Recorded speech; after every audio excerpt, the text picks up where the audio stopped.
दोस्तों आप सभी का हमारे चैनल जाहिर स्टडी सेंटर में एक बार फिर से सबका बहुत बहुत स्वागत है। और आज का वीडियो बहुत ही इंपॉर्टेंट होने वाला है, क्योंकि इस वीडियो में मैं आपको बताऊंगा कि ऑब्जेक्टिव क्वेश्चन कैसे बनते हैं, कैसे पूछते हैं। इसलिए वीडियो काफ़ी इंपॉर्टेंट होने वाला है, तो कृपया करके वीडियो को 5 मिनट तक देखिए। तो चलिए वीडियो स्टार्ट करते हैं। देखिए, हमने एक रासायनिक अभिक्रिया समीकरण फर्स्ट चैप्टर का क्वेश्चन लिया है। मैं आपको बता देता हूँ कि इस चैप्टर से कैसे ऑब्जेक्टिव क्वेश्चन आते हैं। देखिए, ज़्यादा कुछ पढ़ना होता नहीं, सिर्फ थोड़ा डीपली पढ़ना होता है, जो कि छोटे छोटे चीज़ों को है उसी से ऑब्जेक्टिव क्वेश्चन आता है। ऐसा नहीं होता कि हम शर्मा गैस, समुद्रन ये सबको पूरा रट लेंगे तो मेरा ऑब्जेक्टिव क्वेश्चन कवर हो जाएगा। ऑब्जेक्टिव क्वेश्चन इससे कभी कवर नहीं होता है। ऑब्जेक्टिव क्वेश्चन के लिए आपको पूरा बढ़िया से पढ़ना होता है। हाँ, सब्जेक्टिव क्वेश्चन भले ही कवर हो जाएगा, लेकिन ऑब्जेक्टिव क्वेश्चन ऐसे कवर नहीं होता है। तो देखिए कैसे कवर करेंगे। तो सबसे पहले मैं आपको बता दूं कि जो फर्स्ट टॉपिक है रासायनिक अभिक्रियाओं को संतुलित करना, ये सबसे इंपॉर्टेंट टॉपिक है ऑब्जेक्टिव क्वेश्चन के लिए। यहाँ से आपको 2 या 3 क्वेश्चन फिक्स मिलेंगे ही मिलेंगे। मैं आपको बता दूं इसमें देखिए क्वेश्चन कैसे आते हैं। रासायनिक अभिक्रियाओं को संतुलित करना, इसमें आपको इस तरह का एक समीकरण दे देगा। ठीक है, आपको एग्जाम पेपर में आपको इस तरह से एक समीकरण दिया हुआ मिल जाएगा, और इसका बोलेगा कि संतुलित रासायनिक समीकरण कौन सा है, जिसको 4 ऑप्शन आपको मिलेंगे। एक ऐसे देगा, ये असंतुलित समीकरण है। ठीक है, इसका संतुलित वो किया हुआ 4 ऑप्शन देगा, तो बोलेगा इनमें से कौन सा संतुलित किया हुआ है। तो यहाँ से आपको इस तरह के क्वेश्चन आते हैं, जो कि आपको 2 या 3 मार्क्स मिल जाएंगे। तो आप क्या कीजिए कि रासायनिक अभिक्रिया को जितना संतुलित करने वाला क्वेश्चन है, आप उसको बहुत ही अच्छा से संतुलित कर लीजिए। वो अगर आपका कवर हो गया, संतुलित करने का अगर आपका कवर हो गया, तो फिर आपको उससे 2 या 3 मार्क्स मिलेंगे, वो कहीं नहीं जाएंगे। ठीक है, तो ये आपका सबसे मेन पॉइंट है ऑब्जेक्टिव को कवर करने का।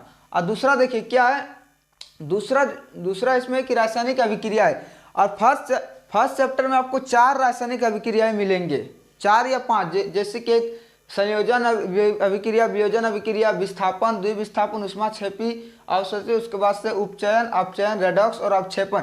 इस तरीके से आपको सिर्फ 5 अभिक्रियाएं मिलेंगे, जो कि आपको 5 अभिक्रियाओं को एकदम पूरा बढ़िया से रट के खा जाना, एकदम बहुत ही बढ़िया से रट के खा जाना है। और बाकी इस चैप्टर में ऐसा कुछ है ही नहीं है। इस चैप्टर में क्या है, सिर्फ रासायनिक समीकरण को संतुलित करने आपको आना चाहिए, और इस 5 अभिक्रिया को आपने पढ़ लिया तो आपका सब्जेक्टिव और ऑब्जेक्टिव दोनों कवर हो जाएंगे।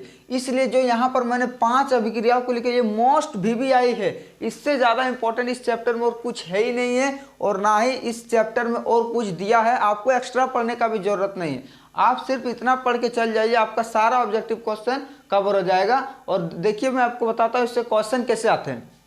एक नंबर है कि संयोजन और वियोजन अभिक्रिया। तो सबसे पहले आपको इसका डेफिनेशन आना चाहिए, और नहीं आता है तो मैंने इसका वीडियो बना के अपलोड कर दिया, आप देख लीजिए वहाँ पर। ठीक है, तो संयोजन और वियोजन अभिक्रिया को आपका डेफिनेशन आना चाहिए। ठीक है, उसके बाद क्या कीजिएगा, डेफिनेशन के साथ साथ एग्जाम्पल को भी डेफिनेशन से भी ज़्यादा अच्छा से याद होना चाहिए, क्योंकि एग्जाम्पल बहुत इंपॉर्टेंट है। अगर आप सब्जेक्टिव में भी आंसर लिखेंगे ना, तो एग्जाम्पल के बिना वो इनकम्प्लीट, आपको पूरा मार्क्स नहीं मिलेगा।